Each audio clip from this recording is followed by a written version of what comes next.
tal? Buenos días. Espero que esta semana sea magnífica para todos los televidentes de este noticiero de Pati del Villar. Y yo quiero empezar la semana platicándole a usted de un personaje que, no siendo hidalguense, lo fue por adopción. Y además, pues es uno de nuestros personajes más importantes en la literatura mexicana. Me refiero a Francisco L. Urquizo, el llamado novelista del Soldado.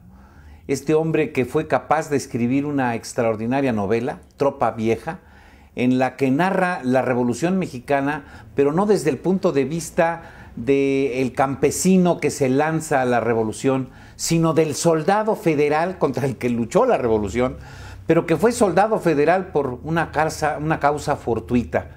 Él trabaja en una hacienda del Bajío con un compadre. Una noche se ponen a tomar caña, tragos, se emborrachan, se ponen a cantar, se presenta el mayordomo de la hacienda, les dice que se callen. Estos hombres envalentonados por el alcohol le dicen que no, y entonces el mayordomo de la hacienda va por el jefe de la policía del municipio, se los lleva a los dos borrachines y al día siguiente los sacan de la cárcel y los llevan al Ejército Federal en leva.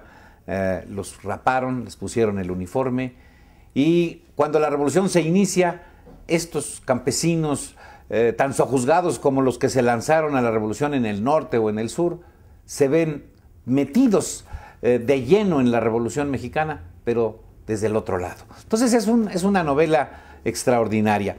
Pero déjeme decirle que Francisco L. Urquizo, que pues de alguna manera nace en San Pedro de las Colonias, la misma tierra de Madero, se enrola en la revolución primero con Gustavo Madero, el hermano del presidente Madero, y después de la decena trágica, hace 100 años, se enrola en el ejército de Venustiano Carranza y marcha con Venustiano Carranza hasta Tlaxcalaltongo, donde es acribillado prácticamente.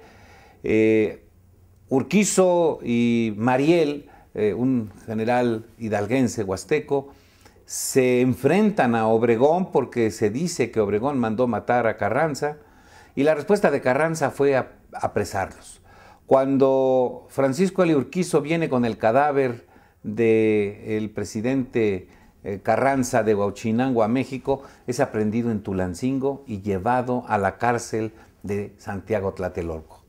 6 meses después saldría en libertad, pero dado de baja del ejército y además expatriado del país. Se va a España, en donde empieza a escribir. Ahí es donde descubre su gran capacidad como escritor. Conoce a Alfonso Reyes, conoce a muchos mexicanos y regresa en 1925 a México.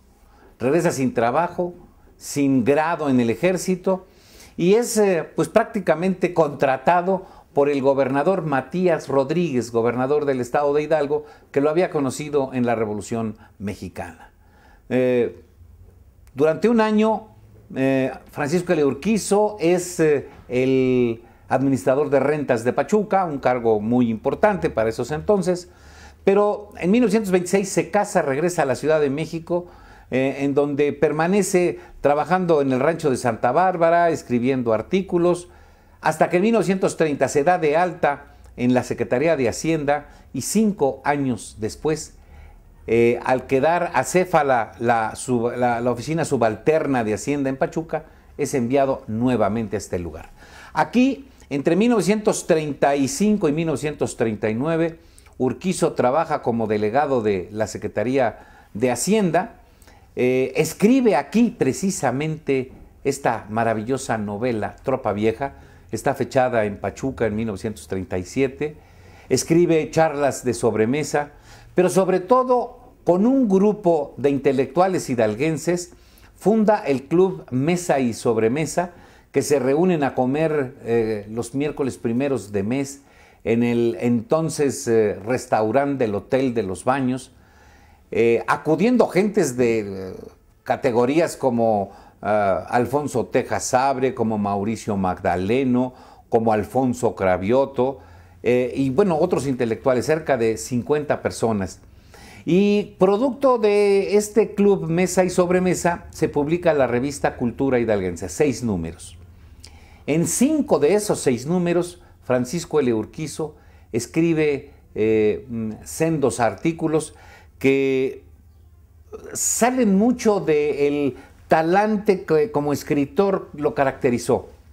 No es nada de la revolución, son cosas de carácter esotérico, en muchas de ellas, digamos, de corte moralista, hay algunas de orden histórico, pero bueno, es un género que los asiduos lectores de Francisco L. Urquizo no conocían. Bien, estos 5 artículos, más 2 que incluyó en la revista Tzin Tzin, que era el órgano, el anuario de la Escuela Julián Villagrán, forman parte de este libro que se llama Francisco L. Urquizo, un coahuilense, un hidalgo coahuilense, que bueno, une al estado de Coahuila con el estado de Hidalgo, y bueno, gracias a que el gobernador Rubén Moreira, esposo de la licenciada Carolina Vigiano, estuvo aquí en Pachuca un buen tiempo, como dice él en su informe, también en Pachuca pago predial, es que se publica este libro, que él mismo prologa, por cierto, y que tiene por objeto rescatar la imagen de este extraordinario hombre, que debo decirle que después de que estuvo en Pachuca, salió para ser nombrado subsecretario de Gobierno de la Secretaría de Marina, después es subsecretario de la Secretaría de Guerra y finalmente es secretario de la Secretaría de la Defensa Nacional, cargo en el que México le declara la guerra a las potencias del eje y realiza 2 actividades importantes: el servicio militar obligatorio y forma el Escuadrón 201, que es el único grupo militar que fue a pelear en la Segunda Guerra Mundial. Después de desempeñar estos encargos, se le comisionó como encargado de organizar al Instituto Nacional de Estudios de la Revolución Mexicana, en donde sigue escribiendo libros, inclusive escribe un prólogo para 20,000 kilómetros de campaña de Obregón.